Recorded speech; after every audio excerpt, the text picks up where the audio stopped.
This week on And You Don't Stop, we're in Los Angeles talking to artist and revolutionary screen printer Votan.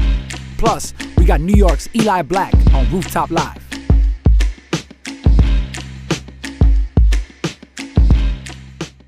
Peace, y'all. So we coming at y'all from the garage. You feel me? Y'all know how we do. We always, part of And You Don't Stop is showing the world all the amazing friends that we got and the ill things that they do. So this is my brother, Votan. You know what I'm saying? We went on tour to Germany in 2011 and been fam since. But what we want to show y'all is just the culture that he represents, but also the way that he, represents. So tell us a bit. Right now we in the lab. Like, this is an exclusive. This is the one-man sweatshop. You know what I mean? But this is an exclusive. You know what I'm saying? Just look at the work that he does. So tell us a bit about what you do. You know what I'm saying? I've been rocking the shirt. You know what I mean? You have a new version, it looks like. You gotta catch up. Yeah. So tell me a bit about the business that you got going and what led to you know what I mean, like the meaning behind it. Well, I started going to school. I thought I was gonna be an architect, man, but I kind of, because I been drawing since I was a kid, but I didn't find that to be fulfilling, man. So I dropped out of school, college or whatever. Then I just started doing art, man, and then one thing led to another. I got interested in like printing T-shirts since I was in high school and stuff like that. So I picked it back up, and I started to just do events, festivals and stuff like that. We opened up a shop, and next thing you know, man, like there was just more demand for what we were doing, So that's what got me to just do this to the level that I'm doing it now, So. And your designs, you know what I mean? And that's what I think the strength, from my perspective, your designs are all over. Like, I feel like I knew designs. Remember I showed you that design that I was gonna get as a tat? Oh, yeah. That I was like, before I even knew that was your artwork, I was already up on it. So like, your designs are like all over, the country.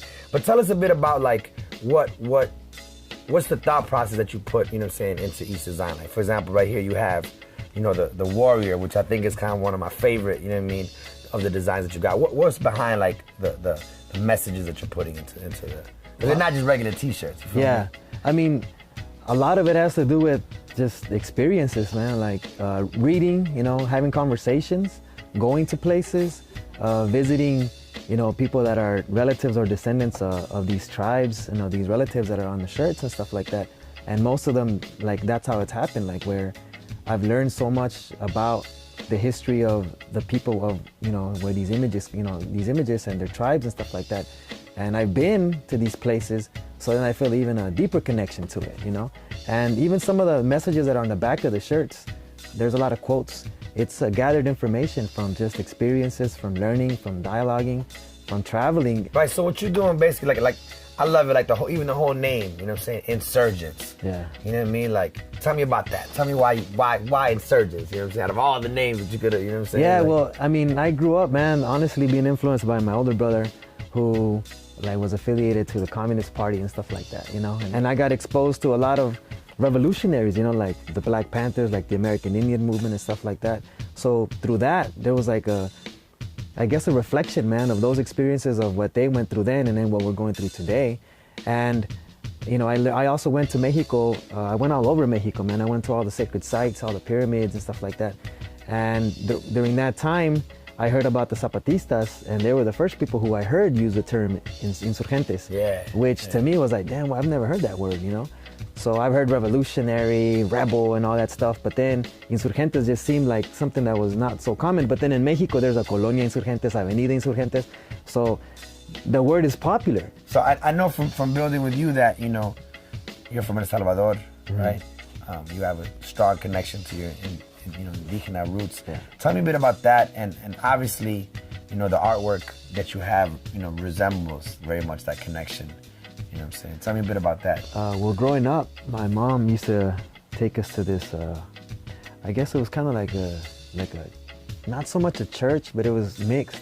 They'd mix a lot of the old school Christianity, Buddhism, and indigenous culture all together. And basically it made a lot of sense, And just going there as a kid, I hated it. It was boring, but then even though you think you're not paying attention, but you are, you know? Like as I got older, like I started to understand life a lot better because of that. Like I was able to make the connections of things that they always spoke about, you know? Like simple things like how history has, continuously changed, basically, like the connection to the stars and stuff like that.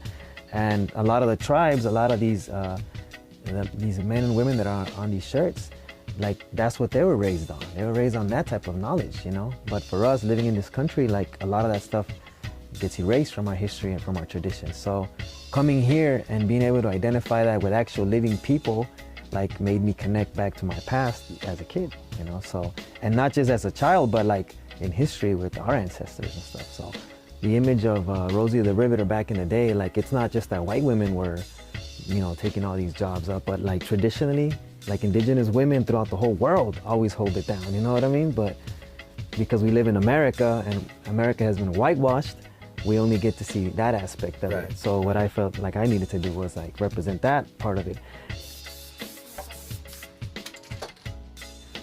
I started thinking about it and how like everybody defines us except for ourselves, you know, in society, in history books and stuff. So in order for us to understand who we are, we first need to like acknowledge ourselves as who we are, who we want to be, you know? And history has been told by everybody else but us as indigenous people. So I just felt like we got to recognize ourselves amongst ourselves, and we don't, you know? Like people have all these like facades or names or images or roles they have to play. But in the end, we go back to just being human. That's what it comes down to, like recognizing another human being, you know? Yeah, Eli Black, the brother from another planet. Some know me as the amazing freestyler, some know me as an amazing songwriter.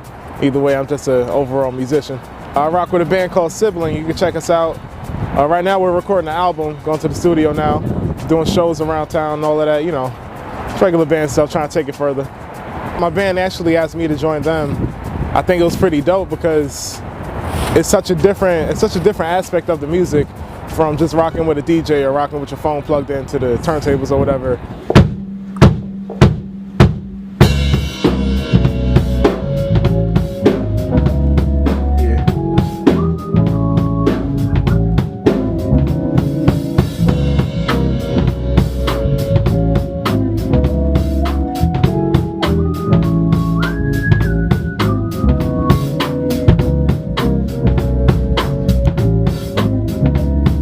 Yo, I'm a phenom, subtle like Lee Brown on the Miami Heat. I might just do a freestyle for my Grammy speech.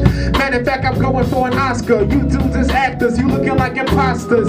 You know, when you rock with a band, like the music is so much more free. You can also connect to the music more because it's coming straight from the source. Like you're right there with it, you know, it's live music. I've learned more about music from working with them. Just different ways to make music, different ways to, you know, freak beats and samples and things like that. So yeah, and I think that's necessary for hip hop as well because like especially nowadays, I know a lot of schools are canceling the music program, so you don't really see too much music going on. So it's nice to see like bands coming out and just it's different from like listening to the radio, just hearing, you know, same beats over and over. So I think the live music aspect is really necessary in hip hop.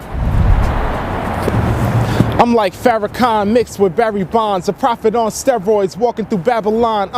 My tongue holds the power of an atom bomb. When I spit a rhyme, that's an earthquake avalanche. As I launch off this planet in my spaceship and shapeshift back to my regular arrangements. I just hope the way I spread love was contagious. Been through some changes and I ain't been the same since.